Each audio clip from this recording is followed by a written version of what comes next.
Bon, je vais vous expliquer aujourd'hui toutes les fonctionnalités de T-Launcher. Parce qu'il y a 40 000 tutos qui expliquent comment le télécharger, donc il n'y a pas grand intérêt à en faire un autre. Mais ce que les tutos n'expliquent pas, pour beaucoup, c'est comment le modder, comment avoir un vrai skin. Du coup, je vais vous expliquer tout ça dans cette vidéo. Pour commencer, vous allez sur tlauncher.org, donc je vous mets le lien dans la description, vous vous connectez à votre compte. Ensuite, donc on va commencer pour comment avoir un skin. Donc par exemple, voilà, vous cliquez sur votre compte. Ensuite, vous avez les skins par défaut du site. Donc vous faites catalogue. Là vous avez tous les. Je n'ai aucune idée du nombre de pages de skins qu'il y a. Voilà. Alors si vous cherchez un skin bien précis, laissez tomber, vous ne trouverez pas. Même il y a une. On peut faire une recherche par nom, mais sauf qu'on trouve même pas ce qu'on veut. Voilà. Ensuite, pour avoir votre propre skin, donc comme celui-là, vous allez télécharger vos skins sur internet. Tellement pratique internet. Donc par exemple, bah voilà, le skin Minecraft. Voilà. Alors, utiliser Minecraft skin, c'est clairement bien ça. Voilà, donc on va prendre par exemple ce skin. Voilà, très joli. Mandalorian. Et du coup, alors, ah non, je suis pas sur le bon site. Pardon, c'est pas Minecraft Skin qui vient. C'est. Euh... Attendez, est-ce que c'est. Non, c'est pas du tout ça. Après, il y en a plein en vrai des sites de skins, hein, voilà. Mais alors, moi, celui que j'avais trouvé qui est pas mal. Alors, on va taper.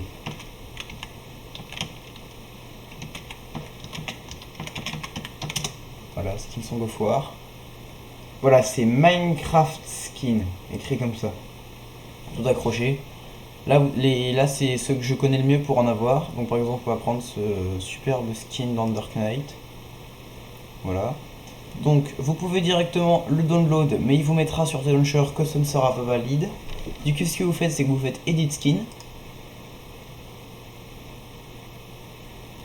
Voilà, vous pouvez modifier le skin ici si vous avez envie. Mais si vous voulez pas le modifier, vous faites directement Download. Donc ça va le télécharger dans votre ordinateur. Et ensuite, vous pouvez fermer la page. Et ici, vous ferez Upload Skin. Ça vous ouvrira un mes dossiers si vous êtes sur Windows. Mais ça vous ouvrira un mes dossiers si vous êtes sur Windows. Donc par défaut, vous allez dans Téléchargement. Donc c'est toujours sous Windows. Vous allez dans les téléchargements. Donc je ne sais pas du tout comment ça se passe sur Mac. Vous prenez vos skins, sinon si vous l'avez déplacé dans un autre dossier, bah vous le prenez dans ce dossier, vous le sélectionnez et bah il apparaîtra ici. Et du coup ce sera bon. Par contre pour les utiliser sur T-Launcher, alors bah du coup je vais en profiter pour rentrer sur la page des mods pour parler des mods sur T-Launcher. Donc pour avoir des mods sur T-Launcher, vous allez dans TL Mod. Donc là vous avez des modpacks déjà fabriqués. Donc bah, si vous en connaissez un que vous aimez, bah, vous pouvez le mettre. Ensuite, les mods, les ressources packs, les maps, les shaders. Donc déjà pour avoir votre skin sur T-Launcher, il faut toujours mettre ça. Toujours, toujours, toujours. Sinon vous n'aurez jamais votre skin en fait. Vous aurez toujours en Steve Skin par défaut. En Skin Steve, pardon.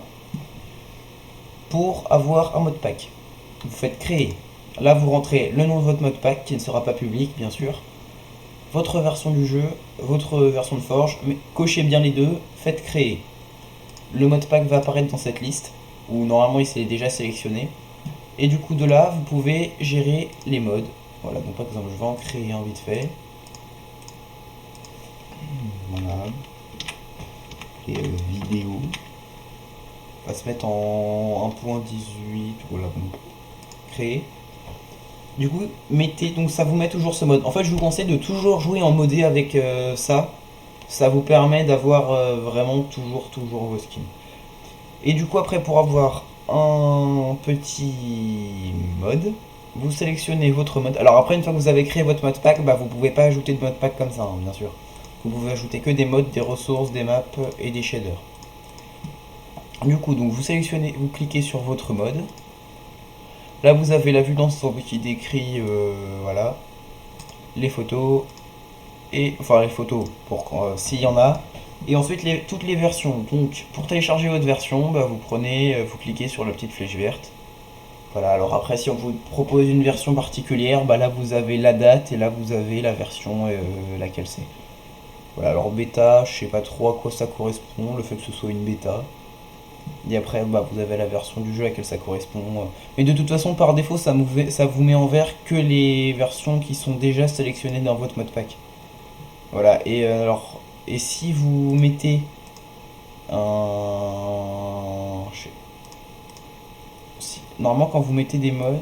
Voilà. Et en fait, déjà, par défaut, tous les modes qui n'ont pas la 1.18, donc enfin la version que vous mettez, et ben vous voyez, il n'y a pas écrit installer. Et quand vous faites installer, si vous faites directement installer ici, ça vous met la dernière version possible pour ce mode. Voilà. Bon, bah du coup, c'est... Ah oui, non, juste aussi... Et du coup, vous pouvez modifier votre mot de pack, vous changez de mot de pack depuis cet endroit. Et pour trouver votre mot de pack, du coup, il apparaît, donc par exemple, là j'ai la version vidéo. En fait, le mot de pack va apparaître au-dessus de la version qui correspond au mode. Donc par exemple, c'est un version la vidéo, je l'ai fait en 1.18.1, du coup ça la met automatiquement au-dessus de la 1.18.1. Voilà, et donc tous mes modes pack à moi ils sont en 1.12.2 et du coup bah ils apparaissent tous au-dessus de la 1.12.2. Voilà, et du coup c'est là que vous les sélectionnez pour entrer en jeu. Voilà, bah c'est tout pour cette vidéo, j'espère que ça a pu vous aider si vous saviez pas comment modder ou parce que du coup en fait pour les mods ça ne marche pas du tout d'utiliser Forge Portal Launcher, c'est pas compatible. Donc j'espère vraiment que cette vidéo a pu vous aider. Personnellement je la fais parce que moi-même quand j'ai commencé avec T-Launcher j'ai vraiment galéré pour avoir des mods et des skins. Mais du coup au début, donc pour l'instant sur ma chaîne je vais commencer surtout sur du Minecraft et peut-être un peu de World of Tanks Blitz. Après si j'ai un PC qui arrive à tourner assez, j'essaierai de passer sur enfin de faire aussi du coup du Fortnite. Et je vous prévois par contre un tuto parce que ceux que j'ai trouvé, enfin là, tous ceux que j'ai vus je les trouve pas, ils donnent pas assez de détails je trouve sur comment avoir Minecraft Bedrock sur Windows 10. Voilà, à la prochaine vidéo.